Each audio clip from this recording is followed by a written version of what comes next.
70세가 된 노인들은 생일로부터 30일 이내에 사망해야 된다. 70세가 넘은 노인들은 1표가 아니라 0.5표가 되는 그런 정책이 나올 수 있다.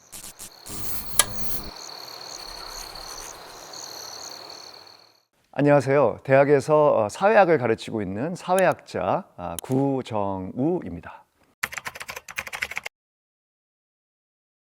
2012년도에 일본에서 굉장히 쇼킹한 소설책 하나가 발간이 됐습니다. 70세 사망 법안 가결이라고 하는 소설입니다.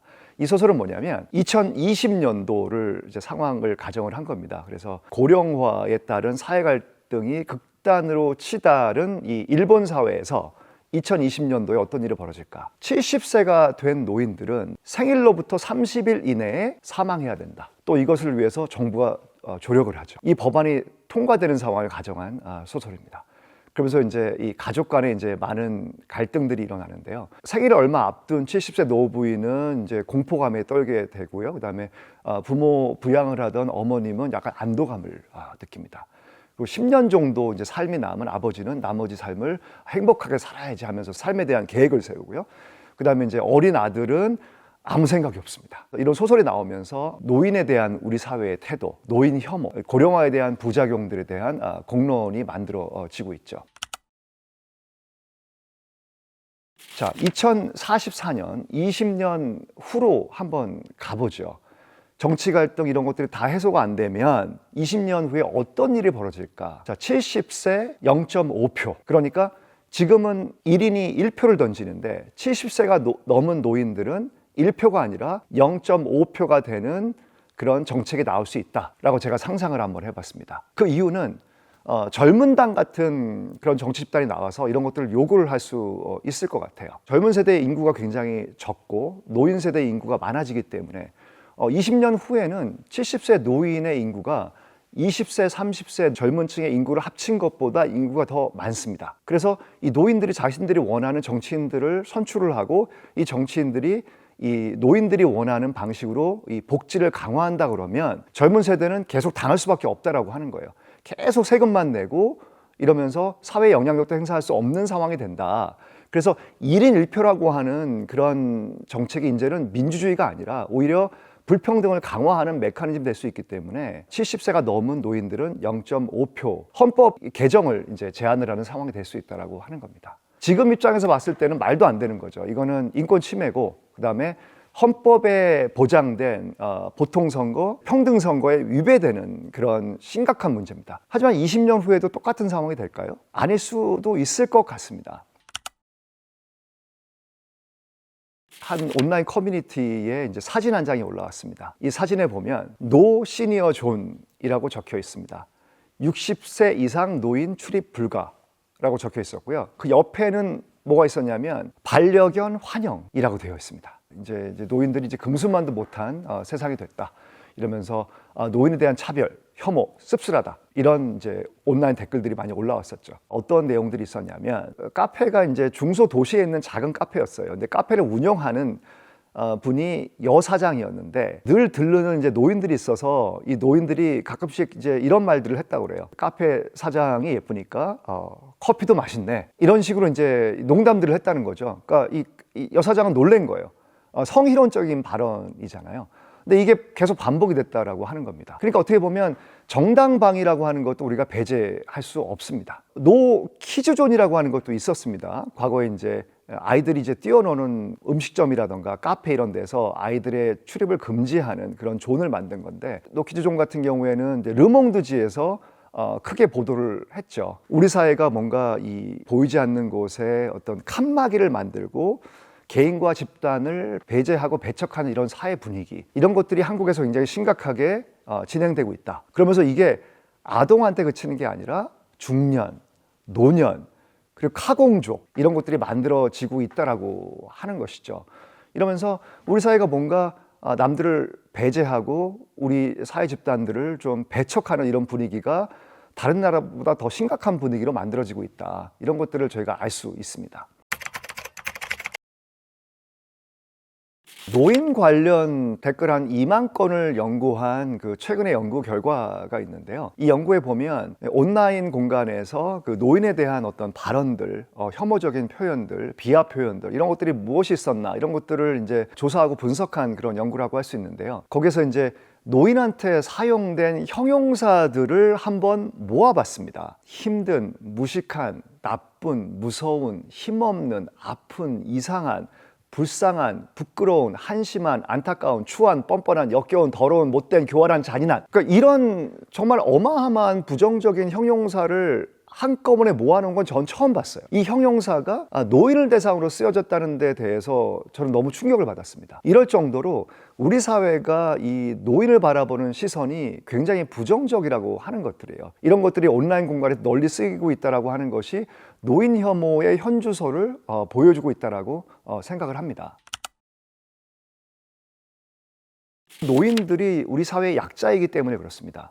노 키즈존이 나온 이유가 결국에는 사회적 약자로서 아동에 대한 어떤 그 비하, 배척이라고 한다면 노 시니어존이라던가 이런 노인을 비하하는 그런 분위기도 결국엔 노인들이 우리 사회 약자이다. OECD에서 우리나라가 이 노인 빈곤이 가장 높은 것으로 나타나고 있고 수년째 이 패턴이 지속되고 있습니다. 또 이제 꼰대라고 하는 그 이미지가 덧붙여져서 뭔가 되게 완고하고 젊은 사람들을 괴롭힌다라고 하는 그런 이미지도 있고요. 앞으로는 노인들 숫자가 많아지고 젊은 세대 숫자가 이제 적어지니까 이 격차가 점점 더 커지니까 부양 의무라고 하는 것에 대한 인식들이 커지는 것 같아요. 그러니까 우리 부모를 부양하는 것도 쉽지 않은데 내가 생면부지의 어떤 그 어른들, 노인들을 내가 부양을 해야 된다? 이런 생각들을 하게 되면 되게 젊은 세대는 아찔해질 수밖에 없고 자연스럽게 이기적이 될 수밖에 없어요. 그러니까 보호 본능이 발휘가 되는 거예요. 그 아파트 값은 뭐 천정부지를 뚫었죠. 그리고 뭐 임금 수준은 굉장히 낮잖아요.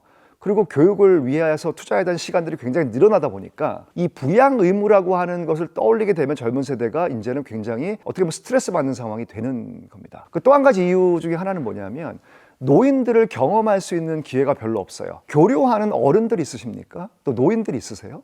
할아버지 할머니 보기 힘듭니다. 요즘 뭐 핵가족 시대니까 뭐 대가족은 무너진 지 오래됐잖아요. 이 노인 세대, 노인분들을 한번 대면하고 이분들을 경험할 수 있는 그런 공간 어디일까요? 바로 대중교통입니다. 자, 버스 지하철에 타갖고 노인들을 보면은 어떤 생각들이 드세요? 굉장히 이분들이 에티켓이 별로 없죠. 툭 치고 지나가고 그다음에 막 반말로 막 물어보는 분들도 계시고 또 어떤 그 노인분들은 뭐 종교를 설파하시는 분들도 계시잖아요. 이런 상황이다 보니까 이제 여러 가지 세대 갈등을 만들어내는 요인이 될 수 있다라고 하는 거죠. 여러 지하철 중에서도 노인들이 가장 많이 모이는 지하철이 어떤 노선인지 아십니까? 바로 지하철 1호선입니다. 지하철 1호선이 가장 길어서 노인들이 이제 무임승차할 수 있잖아요. 그러니까 이제 지하철에 올라서 점심 때는 탑골공원 가서 무료 점심을 먹고 오후에는 지하철로 이제 나들이를 하는 겁니다. 그리고 심지어는 요즘에는 아침에도 지하철을 타니까 이제 청년들이나 이제 직장인들 입장에서 봤을 때 나는 이제 일하려고 출근을 하는데 지하철 탔더니 노인분들이 좌석을 다 차지하고 앉아 있는 거예요. 이러니까 이 무임승차 이제 하지 말자. 이 임금의 반이라도 65세 이상의 어른들이 내야 되는 거 아니냐.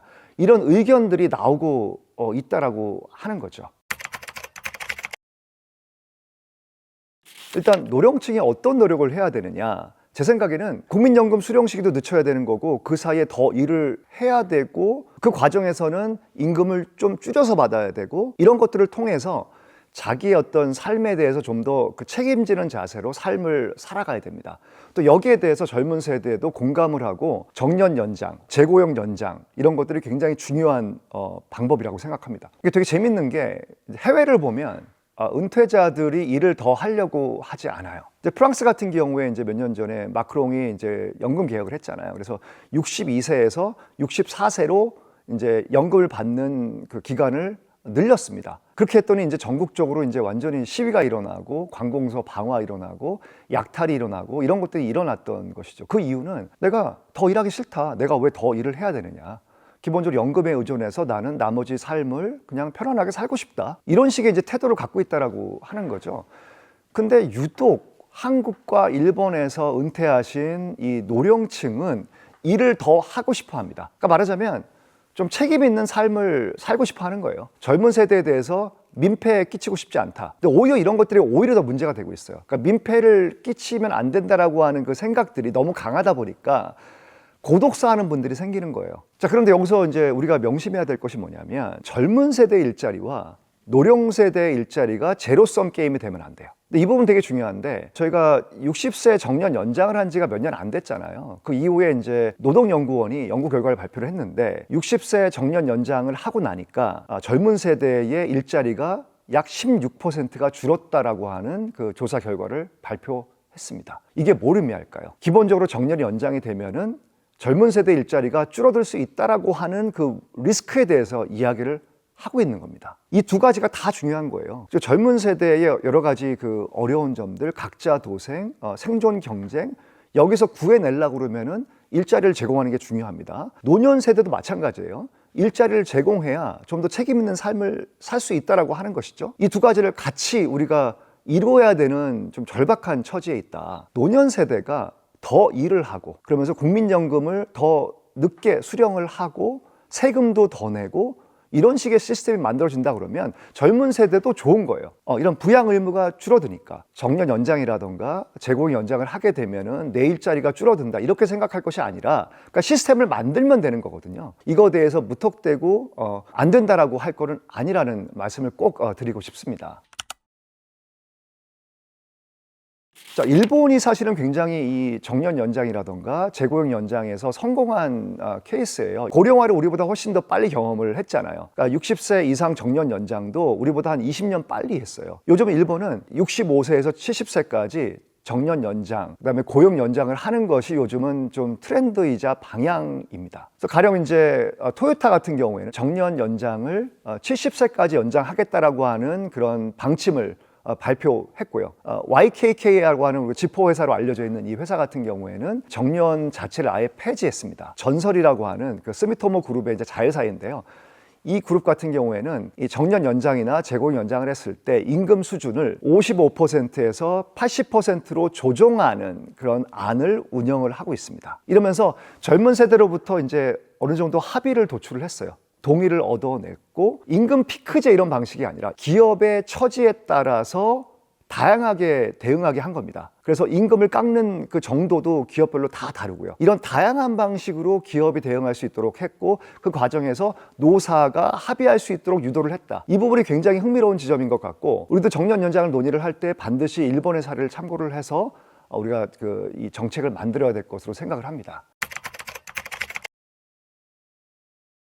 시니어분들 좀 조언을 드리고 싶은 부분들이 있어요. 젊은 세대는 좀 더 어른다운 어른, 내가 좀 닮고 싶은 어른들을 찾기를 원합니다. 그래서 제가 대학에서 강의를 하면서 이 젊은 학생들하고 얘기를 하면서 그러면 요즘 너희들이 봤을 때 어떤 어른이 정말 좋은 어른이니, 닮고 싶은 어른이니 이렇게 물어보면 세 가지를 얘기를 합니다. 첫 번째는 본업 천재, 그러니까 내가 하는 일이 있고 자기 어떤 분야에서 어느 정도 이룬 분들. 또 한 가지는 뭐냐면 섣불리 조언하지 않는 사람. 또 한 가지는 경어를 쓰는 어른들. 젊다라고 해서 어리다라고 해서 그냥 바로 반말을 하는 게 아니라 처음에 이제 모르는 사이면은 일단은 존댓말로 출발을 하는 거죠. 그러다가 이제 관계를 형성을 하게 되면은 말을 자연스럽게 놓을 수 있겠죠. 이런 것들을 이제 실천하게 되면은 젊은 세대는 정말 좀 본받을 만한 어른, 함께 친해지고 싶은 어른 이렇게 생각을 한다라고 합니다. 그래서 한번 생각을 해보셨으면 좋겠고요. 내가 정말 그 겸손한 자세로 협력하고 책임감 있게 삶을 살아가는 이런 협력 개인인가? 이런 것들에 대해서 한번 스스로 성찰을 해보셨으면 좋겠고 이런 모습을 갖출 때 아마 젊은 세대를 더 잘 공존할 수 있을 거라고 생각을 합니다. 젊은 세대에 대해서 조언을 좀 드리고 싶은데요. 어른과 잘 어울리는 그 사람은 사실은 인간관계에 있어서는 더 볼 것도 없다. 이런 말들을 합니다. 그러니까 나이에 구애받지 않고 어떤 격식에 구애받지 않고 인간 대 인간으로서 어떤 관계를 추구하는 거기 때문에 그렇게 할 수 있는 사람이라고 하면 그 사회성은 정말 더 물을 필요도 없는 거죠. 청소광 브라이언이라고 하는 프로그램이 있는데 이 프로그램을 보면 브라이언이 청소 능력을 10분 발휘해갖고 이 게스트의 집을 청소해 주잖아요. 젊은 세대와 기성세대가 청소를 보는 관점이 달라요. 젊은 세대는 평생 동안 청소를 해주는 사람이 있었어요. 그죠? 엄마가 그동안 해줬잖아요. 그리고 AI 청소 로봇이 있잖아요. 하지만 기성세대는 학창시절 때부터 청소를 해야만 집에 갈 수 있었어요. 그러니까 청소를 놓고 보면은 세대 간에 굉장히 큰 차이가 있어요. 젊은 세대는 굉장히 낯선 것, 기성세대는 굉장히 익숙한 것. 근데 그 어른과의 관계도 마찬가지인 것 같아요. 뭔가 낯선 것, 누군가가 대신 해줬으면 하는 것이라고 생각을 한다는 거죠. 이 어른과 친해진다라고 하는 것은 굉장히 어려운 일이다. 그렇긴 하지만 또 어른들과 사귀는 게 그렇게 어려운 것도 아니고요. 잘 지내는 것이 자기한테 남다른 자산도 될 수 있을 거라고 생각을 하거든요. 이 젊은 층이 팩 만드는 거, 자기 개발하는 거 관심들이 많잖아요. 제가 드리고 싶은 말씀은 자기 개발을 하고 스펙을 만들 때 그 스펙의 하나로 어른과 관계 맺기를 넣어보면 어떨까 그런 생각을 합니다. 이 어른들이 사실은 은퇴를 했을지는 몰라도 뭐 인맥이라던가 그 다음에 삶을 살아가는 노하우라던가 그리고 자기 어떤 전문성이라던가 이런 것들이 굉장히 앞서가 있는 분들이에요. 그래서 이런 것들을 배우게 되면 젊은 세대도 굉장히 얻는 것들이 많다라고 하는 것이죠. 이 어른들과의 관계를 좀 더 진취적으로 만들 수 있지 않을까 그런 생각을 합니다. 오늘 제가 준비한 내용은 여기까지인데요. 내용이 좋으셨으면 구독, 좋아요, 알림 설정 부탁드립니다. 감사합니다.